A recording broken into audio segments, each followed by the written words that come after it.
کبھی ایسا نہیں ہوا، لیکن چونکہ جو چیزیں ہیں وہ اب عجیب طرف ہی جا رہی ہیں تو بہرحال وہ اٹھ کے چلے گئے۔ اس پر پھر وفاقی حکومت کو یہ لگتا تھا کہ جی آج تو بس اب تو سماعت نہیں ہوگی، تو عمر عطا بندیال صاحب نے کہا واپس آ رہے ہیں۔ دوبارہ سماعت 11:30 بجے شروع ہو گئی، 7ویں کرسی اٹھا دی گئی، 6 کرسیاں لگا دی گئیں، 6 جج آ گئے اور جو 6 رکنی بینچ ہے اس نے سماعت شروع کر دی۔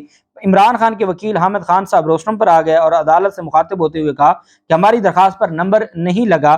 چیف جسٹس نے ریمارکس دیا کہ اس معاملے پر بعد میں آئیں گے، ابھی ہم ایک سیٹ بیک سے ریکور ہو کے آ رہے ہیں۔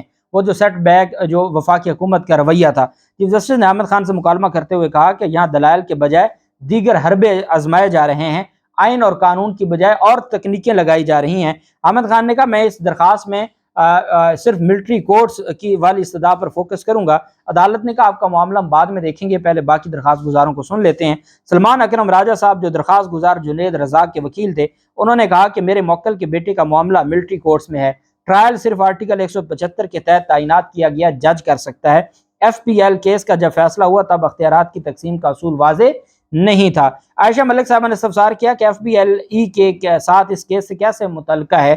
اپنے پہلے دن کے سوال پر جاؤں گی کہ آرمی ایکٹ کے سیکشن 2D کا اطلاق کس پر ہوتا ہے؟ جسٹس منیب نے استفسار کیا کہ کیا افواج کے افسران کا بھی ملٹری کورٹس میں کورٹ مارشل نہیں ہو سکتا؟ سلمان اکرم راجہ نے کہا کہ برطانیہ اور امریکہ میں مخصوص حالات میں فوجی افسران کے فوجی عدالتوں میں ٹرائل ہوتے ہیں۔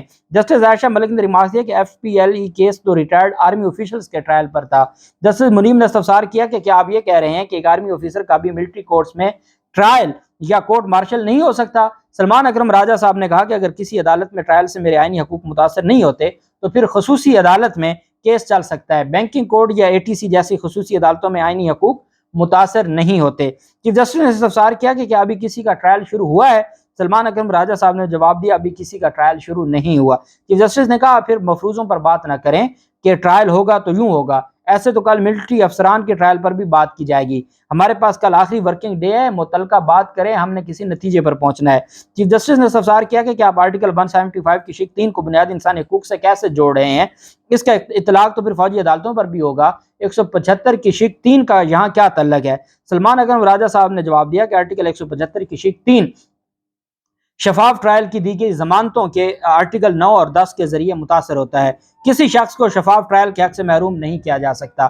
چیف جسٹس نے ریمارک کیا کہ ہمیں کوئی عدالتی نظیر دکھا دیں 175 کیسے ملٹری ایکٹ سے منسلک ہے؟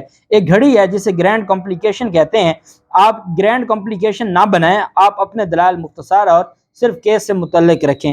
جسٹس عائشہ ملک نے ریمارک کیا کہ F B L E case میں تو ریٹائرڈ فوجیوں کی فوج کے اندر تعلق کا معاملہ تھا جو اس سے مطابقت نہیں رکھتا، کیا سویلین کا فوجی عدالتوں میں ٹرائل ہو سکتا ہے یا نہیں؟ آپ آرمی ایکٹ کی شقیں چیلنج کر رہے ہیں لیکن وجوہات نہیں بتا رہے۔ سلمان اکرم راجہ صاحب نے جواب دیا کہ سپریم کورٹ ایک کیس میں یہ اصول طے کر چکی ہے کہ جوڈیشل امور جوڈیشری ہی چلا سکتی ہے۔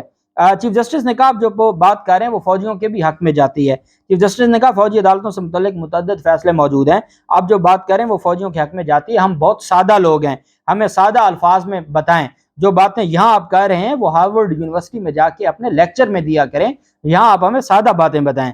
سلمان اکرم راجہ صاحب نے کہا کہ آرٹیکل 175(3) کے تحت جوڈیشل اختیارات کوئی اور استعمال نہیں کر سکتا، میں ملٹری کورٹ میں سویلین کے ٹرائل کی حد تک ہی بات کر رہا ہوں۔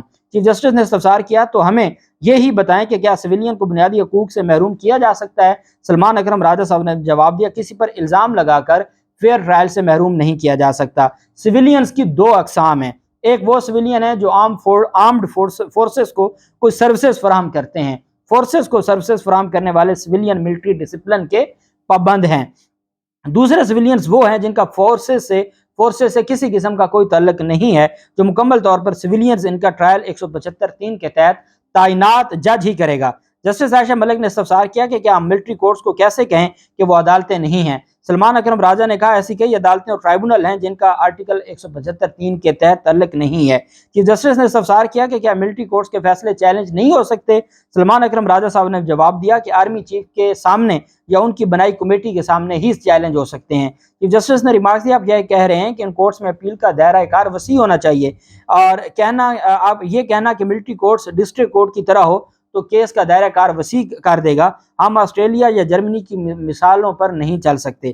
جسٹس مظاہر نقوی نے استفسار کیا کہ آپ کہہ رہے ہیں کہ ملٹری کورٹ ایک متوازی نظام ہے جسے عدالت نہیں کہہ سکتے۔ سلمان اکرم راجہ صاحب نے جواب دیا، جی میں یہی کہہ رہا ہوں، کیونکہ وہاں سویلین کو بنیادی حقوق نہیں ملتے۔ آرمی ایکٹ کے تحت ملٹری کورٹس میں ڈسپلن کی خلاف ورزی پر ٹرائل ہوتا ہے، سویلین کا ملٹری کورٹ میں ٹرائل ڈسپلن کی خلاف ورزی کا معاملہ نہیں ہے۔ اس پر چیف جسٹس نے ریمارک دی، یہ ایک اچھا پوائنٹ آپ نے ریز کیا ہے۔ جسٹس اعجاز الحسن صاحب نے استفسار کیا کہ آپ سویلین کی حد تک ہی ٹرائل چیلنج کر رہے ہیں، نہ آپ آرمی آفیشل کے ٹرائل کو تو چیلنج نہیں کر رہے۔ سلمان اکرم راجہ صاحب نے جواب دیا کہ نہیں، میں آرمی آفیشلز کے ٹرائل چیلنج نہیں کر رہا۔ چیف جسٹس نے استفسار کیا کہ امریکی قانون ان عام شہریوں کے بارے میں کیا کہتا ہے جو ریاست کے خلاف ڈٹ جائیں۔ سلمان اکرم راجہ صاحب نے جواب دیا، امریکہ میں عام شہریوں کی غیر ریاستی سرگرمیوں پر بھی ٹرائل سول عدالتوں میں ہی ہوتا ہے۔ چیف جسٹس نے ریمارک دیا کہ فیصل صدیقی ایڈوکیٹ نے کہا تھا کہ دنیا میں ملٹری کورٹس میں سویلین کا ٹرائل ہوتا ہے۔ جسٹس عائشہ نے استفسار کیا کہ کیا ہمارے خطے میں سویلین کا فوجی عدالتوں میں ٹرائل ہوتا ہے؟ سلمان اکرم راجہ صاحب نے جواب دیا کہ بھارت میں ایسا نہیں ہوتا۔ چیف جسٹس نے ریمارک دیا کہ 21ویں آئینی ترمیم کا فیصلہ دیکھیں، مسلح افواج پر ہتھیار اٹھانے والوں پر آرمی ایکٹ کے نفاذ کا ذکر ہے۔ عدالت میں سلمان اکرم راجہ صاحب کے دلائل ابھی جاری ہیں اور بہت طویل دلائل ہیں، اور اس میں بہت مختصر کر کے، چونکہ تقریباً 2 گھنٹے ان کے دلائل جاری رہے، مختصر کر کے میں نے آپ کو بتایا ہے۔ بہرحال عدالت میں 45 منٹ کا وقفہ کیا گیا تھا، اور 45 منٹ کے وقفے کے بعد عدالت میں اب دوبارہ سماعت ہوگی۔ جو بھی سماعت کا حوال ہوگا، اہم بات یہ ہے کہ درخواست گزار، جو مین درخواست گزار ہیں اعتزاز احسن صاحب، انہوں نے جو ہے یہ فیصلہ کیا ہے، اور ان کی جانب سے آج شہباز شریف سے استعفیٰ طلب کیا گیا ہے۔ انہوں نے کہا ہے کہ وفاقی حکومت نے، جب وہ ان کے پاس کوئی دفاع میں کوئی بات نہیں ہے، تو انہوں نے ججز کے اوپر حملہ کیا ہے، پہلے باقی ججز پر، اب منصور علی شاہ صاحب پر اعتراض کیا ہے۔ ایسے میں شہباز شریف کو عہدے پر رہنے کا کوئی حق حاصل نہیں ہے۔ درخواست گزار اعتزاز احسن نے شہباز شریف سے استعفیٰ طلب کر لیا ہے۔ اللہ پاک پاکستان کا حامی و ناصر ہو۔ بہت شکریہ۔ اللہ حافظ۔ پاکستان زندہ باد۔